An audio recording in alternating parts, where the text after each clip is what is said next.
નમસ્કાર, મારું નામ ભાવિન કુમાર કમલેશભાઈ પરમાર છે. હું ધોરણ 7માં ભણું છું, કુમાર શાળામાં ભણું છું. અને આજે હું તમને 15મો અધ્યાય બોલીશ. અથ પંચદશોऽધ્યાયઃ. શ્રી ભગવાનુવાચ. ઊર્ધ્વમૂલમધઃશાખ અસ્વસ્થં પ્રાહુર્વ્યયં છન્દાંસि યસ્ય પર્ણાनि યસ્યં વેદ સ વેદવિत् અધશ્ચોર્ધ્વં પ્રસુતાસ્તસ્ય શાખા ગુણપ્રવૃદ્ધા વિષયપ્રવાલાઃ અધસ્વમૂલાન્યનુસંતતાનિ કર્માનુબંધી મનુષ્યલોકે ન રૂપમસ્યેહ તથોપલભ્યતે નાન્તો ન ચાર્ધિર્ ન ચ સંપ્રતિષ્ઠા અસ્વસ્થં બેરં સુવિરૂઢમૂલં મસંગશસ્ત્રેણ દૃઢેન છિત્વા તતઃ પદંતત્પરિમાર્ગિતવ્યં યસ્મિन् ગતા ન નિવર્તન્તિ ભૂયઃ તમેવ ચાર્ધ્યં પુરુષં પ્રપદ્યે યથ પ્રવૃદ્ધા પ્રસૂતા પુરાણી નિર્માનમોહાજિતસંગદોષા અધ્યાત્મનિત્યા વિનિવૃત્તકામાः દ્વन्द्વૈર્मुक्ता सुखदुःखसंज्ञैः गच्छन्त्यमूढा पद्मं ततः न तद्भाषयते सूर्यो न शशाङ्को न पावकः अद्गत्वा न निवर्तन्ति तदात्मपरमं मम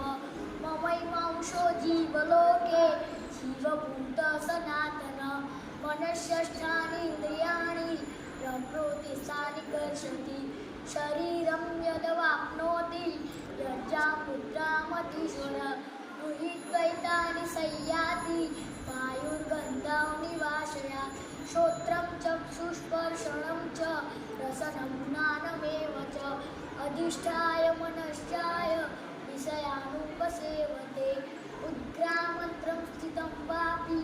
मुञ्जानं वा गुणान्वितं विमूढानानुपश्यन्ति पश्यन्ति ज्ञानचक्षुषा यतन्तो योगी यस्यैनं पश्यन्त्यात्मन्यवस्थितं यतन्तो व्यकृतात्मानो नैनं पश्यन्त चेतसः यदादित्यगगनतेजो जगद्भासयते किल यच्चन्द्रमसि यच्चाग्नौ तन्तेजो विद्धि मामकम् गामाविश्य च भूतानि धारयाम्यहमोजसा उष्णामि चौषधिः सर्वा सोमो भूत्वा रसात्मकः अहं वैश्वानरो भूत्वा प्राणिनां देहमाश्रयात् प्राणापानसमायुक्ता पचाम्यन्नं चतुर्विधं सर्वस्य चाहं हृदि सन्निविष्टो मतस्मृतिर्ज्ञानमपोहनं च वेदैश्च सर्वैरहमेव वेदो वेदान्तकृद्वेदविदेव चाहं द्वामिमौ पुरुषौ लोके परश्चाक्षर एव च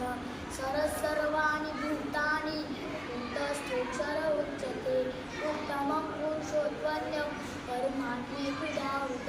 यो लोकत्रयमाविश्य बिभर्त्य व्यय ईश्वर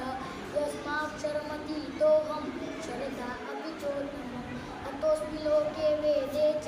प्रथितः पुरुषोत्तमं यो मामेवमसौ मूढो जानाति पुरुषोत्तमं स सर्वविद् वदति मां सर्वभावेन भारत इति गृहीत्वममं शास्त्रं बुद्धमुक्तमया नघ एतत् कृत्वा बुद्धिमान् स्यात् बुधबुद्धेश्च भारत ॐ तत्सदिते श्रीमद्भगवद्गीतासु उपनिषत्सु ब्रह्मविद्यायां योगशास्त्रेण श्रीकृष्णार्जुनसंवादे पंचदशोऽध्यायः. खूप सरस बेटा.